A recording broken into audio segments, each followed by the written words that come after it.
එක්තරා යක්ෂයෙක් අඟුලිමාල මුනිදුන් දැකලා උන්වහන්සේගේ භාවනා කරනකොට වටේ සක්මන් කරනවා. හරි ආදරෙයි. සාමාන්‍ය මම හිතන්නේ අඟුලිමාල මහරහතන් වහන්සේ රත්තරන් පාටට බැබලි හිටපු කෙනෙක් කියලා. වනේ හිටපු හැඩි දැඩි චරිතයන්නේ. ගස් කොළන් සත්ව මාංශ කාලා කැලේමනේ හිටියේ. මහාන විලාස් කැලේටම ගියේ. ඊට පස්සේ උන්වහන්සේ භාවනා කරන අර යක්ෂයා සැරිසරනවා.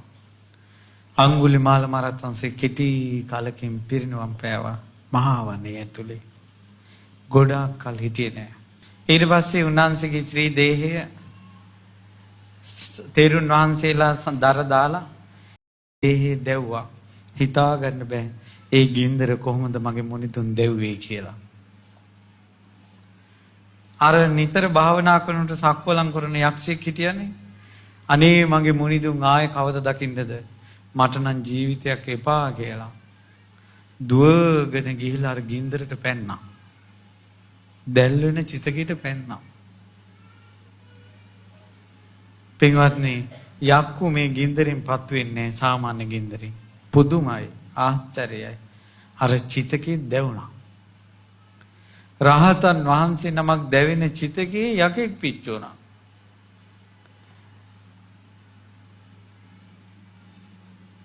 අඟුලිමාල මහරහතන් වහන්සේගේ දේහය දැවිලා ඉවර වෙන්නක් කලින් ඒ ධාතුන් වහන්සේලා දෙව්ලොව වඩම්මනකොට එයින් දෙව්ලොව ධාතුන් වහන්සේලා වඩම්මනකොට මේ යක්ෂයා මෙතනින් චුත වෙලා දිව්‍ය ලෝකෙ ඉපදෙනවා. බ්‍රහ්මචාරී අඟුලිමාල මහරහතන් වහන්සේට පුද පූජා පවත්වලා ගොඩාක් දෙව්ලොව ගියයි බ්‍රහ්මචාරී ස්ත්‍රී ඇසුරෙන් ඈත් වෙලා ඉන්නේ. දිව්‍ය ලෝකයේ තියෙන බ්‍රහ්ම විමාන වගේ අඟුලිමාල මහරහතන් වහන්සේට දම් බෙදපු ඒ පිනෙන් දෙව්ලොව ඉපදිච්ච අය. අහෝ ඒ උත්තමිය වාසනාවක්. කෙලෙස් කසඩ වලින් ලාමක සිතුවිලි වලින් චුත්ත සිතුවිලි වලින් පීඩා විඳ ඉන්න මේ සංසාර සත්වයා අහෝ මේ කරන පින් බලෙන් මේ කුසල්ම පෙරටුවට ඇවිල්ලා දෙව්ලොවත් බඹසර දෙවියන් අතර උපදිනවා කොච්චර හොඳද? මේ කාම දාහින් ගැලවී යන්නට නැත්තම් කොච්චර හොඳද? ඉතින් ඒ උත්තමයාගේ ශ්‍රී දේහය දෙවිලා ගියා. ධාතුන් වහන්සේලා නෑ මිනිසුන්ට පේන්න. පෙලක් තැන්වල කතා වුණා. හැමතැනම ආරංචි නෑ රහත් වෙලා කියලා. පෙලක් තැන්වල සංඝයා කතා වුණා. අඟුලිමාලය පිරිනුවම් පෑවා. කොහේ ඉපදුනාද දන්නේ නැහැ කියලා. ඇයි අර දේහේ අලු නැහැනේ, ධාතු නැහැනේ. මක්ක වුණාද ඒවට?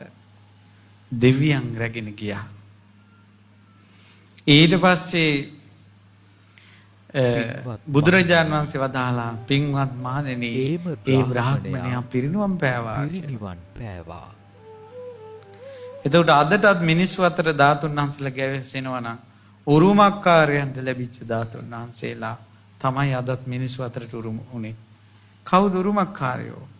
සමහර වෙට ඔය අඟුලිමාල මුනිදුන්ටම උපස්ථාන කරලා මනුස්ස ලෝකෙ ඉපදිලා ධාතුන් වහන්සේලාට වැඳ ඉන්න අය ඇති. එතකොට අර ධාතුන් වහන්සේලා රකින්න දෙවිවරු ඒ උරුමෙට ඒ අයට වඳින්න ලැබලා දෙනවා, අනුකම්පා කරනවා. අඟුලිමාල මහරහතන් විශේෂයෙන්ම අඟුලිමාල මහරහතන් වහන්සේගේ ධාතුන් වහන්සේලා ඉතුරු උනේම වැරදි කරන අයට සපත කර කර නැගී හිටින්න ශක්තිය දෙන්නයි. වැරදි කරන ලෝකෙට වරදින් අත්මිදින්න පිම්පුරවා ගන්නටයි. කුසල් කරන්නටයි. නිවනින් සැනසෙන්නටයි. පිරිනිවන් පාලා උන්වහන්සේගේ ධාතුන් වහන්සේලා තියෙන තාක් අපිට මේ විදියට අනුකම්පා කරනවා. නමුත් උන්වහන්සේගේ සත්‍ය කල්පයක් පුරා ලෝකෙට අනුකම්පා කරනවා.